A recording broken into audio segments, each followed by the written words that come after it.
നമുക്ക് നല്ലൊരു അടിപൊളി റേഞ്ചർ ഓവർ ഈ വോക്കുമായിട്ടാണ് നിങ്ങളെ പരിചയപ്പെടുത്താൻ വന്നുള്ളത്. 2013 മോഡൽ കേരള വണ്ടിൻ്റെ അതേ ഒരു കണ്ടീഷനിലൊരു അതർ സ്റ്റേറ്റ് വാഹനം. 2013 മോഡൽ നിലവിൽ തേർഡ് ഓണർഷിപ്പ് കിടക്കുന്ന വാഹനമാണ് കേട്ടോ. മേജർ ആയിട്ടുള്ള ഒരു ആക്സിഡൻറ്റ്, മേജർ കംപ്ലൈൻറ്റുകൾ അതൊന്നും നിങ്ങളൊരു പേടിയും പേടിക്കേണ്ട. 92,000 കിലോമീറ്ററാണ് നിലവിൽ ഓടിയിട്ടുള്ളത്. A to Z ഏകദേശം ഫുള്ള് കമ്പനി ഹിസ്റ്ററി അവൈലബിൾ ആണ്. ഒരു ആക്സിഡൻറ്റ് ഹിസ്റ്ററി കാര്യങ്ങളൊന്നും ഈ വാഹനത്തുമ്പോൾ നിങ്ങൾക്ക് എവിടെയും കാണിക്കാൻ കഴിയില്ല. നിങ്ങൾ കമ്പനി കൊണ്ടുപോയി ചെക്ക് ചെയ്തിട്ട് ഈ വാഹനം എടുത്താൽ മതി കേട്ടോ. 2013 അതർ സ്റ്റേറ്റ് വാഹനമാണെങ്കിൽ ഒരു കേരള വണ്ടിൻ്റെ അതേ ക്വാളിറ്റിയിൽ മെയിൻറ്റെയിൻ ചെയ്തൊരു വാഹനം തന്നെ ഇട്ടത്. ഇതിൻ്റെ ഫ്രണ്ടേജ് ബോഡി കാര്യങ്ങളൊക്കെ നിങ്ങൾക്ക് നോക്കിയാൽ തന്നെ അറിയും. ഒരു 95% കമ്പനി പെയിൻറ്റിലെ വാഹനമാണ്. ഓവർ ടച്ചിങ്ങോ കാര്യങ്ങളൊന്നും ഈ വാഹനത്തുമ്പോൾ ചെയ്തില്ല. ടഫ് കോട്ടിങ്ങും കാര്യങ്ങളൊക്കെ ഈ വാഹനത്തുമ്പോൾ ചെയ്തിട്ടുണ്ട്. ഈ ഒരു ഫ്രണ്ടേജ് ഭാഗങ്ങളൊക്കെ നോക്കുകയാണെങ്കിൽ അതിൻ്റെ ഒരു ഗാംഭീര്യം, അതിൻ്റെ ഒരു ലുക്കും വേറെ തന്നെ കേട്ടോ. റേഞ്ചർ ഓവർ ഈവോക്ക് ഇത് കുറേ ആൾക്കാരുടെ സ്വപ്ന വാഹനക്കാരും വാഹനപ്രേമികളുടെ ഇടയിൽ എന്തായാലും ഈ വാഹനം ഒരു മനസ്സിലൊരു ഇടം പിടിക്കാത്തൊരു വാഹനപ്രേമി നമ്മുടെ ഇടയിൽ ഉണ്ടാവില്ല. ഇതിൻ്റെ ഫുള്ളായിട്ടുള്ളൊരു ഇൻറ്റീരിയർ ഭാഗങ്ങളും എക്സ്റ്റീരിയർ ഭാഗങ്ങളൊക്കെ നോക്കുകയാണെങ്കിൽ ഒരു കേരള വണ്ടിൻ്റെ അതേ മെയിൻറ്റെയിൻ ചെയ്തൊരു വാഹനം തന്നെ ഇട്ടത്. ഇതിൻ്റെ സൈഡ് ബോഡി കാര്യങ്ങളൊക്കെ നോക്കുകയാണെങ്കിലേ അതിൻ്റെ ആ ലൈനപ്പും കാര്യങ്ങളൊക്കെ പക്ക കണ്ടീഷൻ തന്നെയാണ്. ഇവർ ബാഡ്ജിങ് കാര്യങ്ങളൊക്കെ ഉണ്ട്. ഈ ഒരു ഭാഗങ്ങൾ ബോഡി കാര്യങ്ങളൊക്കെ നോക്കുകയാണെങ്കിൽ അത്യാവശ്യം നല്ല വൃത്തി തന്നെ എല്ലാ ഭാഗങ്ങളും ഉള്ളത് കേട്ടോ. ലൈനപ്പും കാര്യങ്ങളൊക്കെ നിങ്ങൾക്ക് നോക്കി തന്നെ അറിയും. ആ ഒരു കണ്ടീഷനിൽ ആകെ ഒരു ഷോറൂം കണ്ടീഷനിൽ വരുന്ന ലൈനപ്പും കാര്യങ്ങളാണ്. ടയർ ഭാഗങ്ങളൊക്കെ നോക്കുകയാണെങ്കിൽ ഒരു 50%, 40% 4 ടയർ ഭാഗങ്ങൾ വരുന്നുള്ളൂ. ന്യൂ ഇൻഷുറൻസ് ആണ് വരുന്നത് കേട്ടോ. പുതിയ ഇൻഷുറൻസ് എടുത്തിട്ടാണ് നിങ്ങൾക്ക് തരാൻ ഉദ്ദേശിക്കുന്നത്. കേരളത്തിൽ നമ്പർ ആയതാണ്. ടാക്സി പെർമിറ്റിലാണ് ഈ വാഹനം നമ്പർ ആക്കിയിട്ടുള്ളത്. അതെന്താ വെച്ചാൽ ചെറിയ ചിലവിൽ കേരളത്തിൽ നമ്പർ ആക്കാന്നുള്ള ഉദ്ദേശത്തിലാണ് ടാക്സി പെർമിറ്റിൽ നമ്പർ ആക്കുന്നത്. ഇനി നമുക്ക് എക്സ്ട്രാ ഇത് പ്രൈവറ്റ് ആക്കണം എന്നുണ്ടെങ്കിൽ ഒരു 3-3.5 ലക്ഷം റുപ്യ എന്തായാലും എക്സ്ട്രാ നമുക്ക് ഇതിന് ചിലവ് വരുന്നുണ്ട് കേട്ടോ. സൈഡ് ബോഡി കാര്യങ്ങളൊക്കെ നോക്കുകയാണെങ്കിൽ അത്യാവശ്യം നല്ല വൃത്തി തന്നെയല്ലേ. ഈ ഒരു ഭാഗത്ത് 1-2 ചെറിയ സ്ക്രാച്ചസ് ഉണ്ട് എന്നല്ലാതെ വേറെ പറയത്തക്ക വിധത്തിലുള്ള ഒരു കംപ്ലൈൻറ്റുകളോ ഒരു സ്ക്രാച്ചസോ ഈ വാഹനത്തിന് എവിടെയും നിങ്ങൾക്ക് കാണിക്കാൻ കഴിയില്ല കേട്ടോ.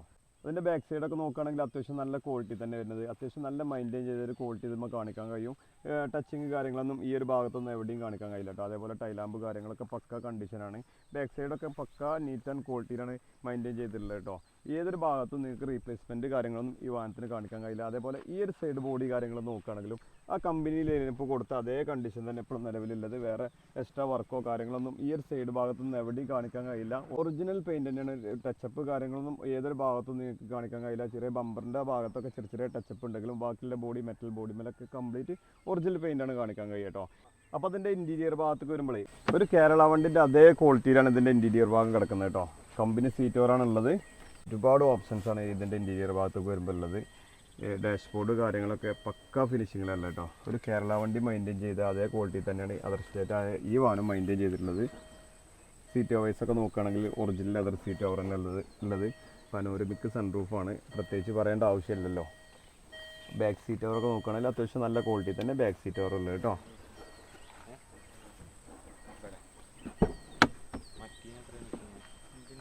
ബാക്ക് ഭാഗമൊക്കെ നോക്കുകയാണെങ്കിലും അത്യാവശ്യം നല്ല ക്വാളിറ്റി തന്നെ മെയിൻറ്റെയിൻ ചെയ്തിട്ടുള്ളത്.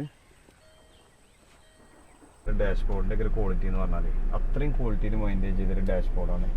ആ ഒരു പിന്നെ ലെതർ ഫിനിഷിങ്ങൊക്കെ പക്ക മെയിൻറ്റെയിൻ ചെയ്തൊരു ക്വാളിറ്റി നമുക്ക് കാണിക്കാൻ കഴിയും. ഡാഷ്ബോർഡ് കാര്യങ്ങൾ സ്റ്റാറിങ് ഭാഗങ്ങളൊക്കെ പക്ക നീറ്റിൽ തന്നെ അല്ല കേട്ടോ. അതേപോലെ ഡിസ്പ്ലേയും കാര്യങ്ങളൊക്കെ പക്ക വർക്കിംഗ് ആണ്. നമ്മളിത് സ്റ്റാർട്ട് ബട്ടൺ വരുന്നത് ഈ ഒരു ഭാഗത്താണ് സ്റ്റാർട്ട് ബട്ടൺ വരുന്നത്. മാനുവലായിട്ട് ഗിയർ ചേഞ്ച് ചെയ്യാൻ്റെ ഭാഗം സ്റ്റാറിങ്ങിൻ്റെ ഈ ഒരു ഭാഗത്താണ് വരുന്നത് കേട്ടോ. അതേപോലെ നമ്മൾ എൻജിൻ ഓഫായി കഴിഞ്ഞാൽ ഈ ഒരു ഗിയർ നോബ് പതുക്കെ ഉള്ളിലേക്ക് പോകും. അതേപോലെ നമ്മൾ സ്റ്റാർട്ട് ചെയ്യുന്ന ടൈമിൽ ജസ്റ്റ് അത് പുറത്തേക്ക് ഇങ്ങനെ വരും. അപ്പോൾ ടാക്സി പെർമിറ്റ് നിന്ന് ഇനി പ്രൈവറ്റിക്ക് ആക്കണം എന്നുണ്ടെങ്കിൽ ഒരു 3-3.5 ലക്ഷം റുപ്യ എക്സ്ട്രാ ടാക്സി നമ്മൾ അടക്കേണ്ടി വരും കേട്ടോ. ഈ വാഹനത്തിന് ഈ ഒരു കണ്ടീഷനിൽ നമ്മൾ വില ഉദ്ദേശിക്കുന്നത് പുതിയ ഇൻഷുറൻസ് എടുത്തിട്ട് 18 ലക്ഷം റുപ്യാണ് കേട്ടോ. 18 ലക്ഷം റുപ്യക്ക് നിങ്ങളുടെ പേരിലാക്കി തരുന്ന പ്രൈസാണ്. നിങ്ങൾക്ക് പിന്നെ പ്രൈവറ്റ് ആക്കണം എന്നുണ്ടെങ്കിൽ എക്സ്ട്രാ ഒരു 3-3.5 ലക്ഷം റുപ്യ എക്സ്ട്രാ വരുന്നതാണ് കേട്ടോ. നമ്മൾ ഈ വാഹനത്തിന് മേജർ ആക്സിഡൻറ്റ്, ഫ്ലഡ്, മേജർ കംപ്ലൈൻറ്റുകൾ നിങ്ങൾ കൊണ്ടുപോയി ചെക്ക് ചെയ്യാനൊരു വാറണ്ടി നമുക്ക് ഈ വാഹനത്തിന് തരാൻ കഴിയും കേട്ടോ. നമ്മുടെ ലൊക്കേഷൻ വരുന്നത് മലപ്പുറം, നിലമ്പൂർ, കൂറ്റമ്പാറ എന്ന സ്ഥലത്താണ്. ഈ വാഹനത്തിന് ഫിനാൻസ് കാര്യങ്ങളൊന്നും നമുക്ക് ചെയ്ത് കൊടുക്കാൻ കഴിയില്ല. ആവശ്യക്കാരുണ്ടെങ്കിൽ പെട്ടെന്ന് വിളിച്ചോളി.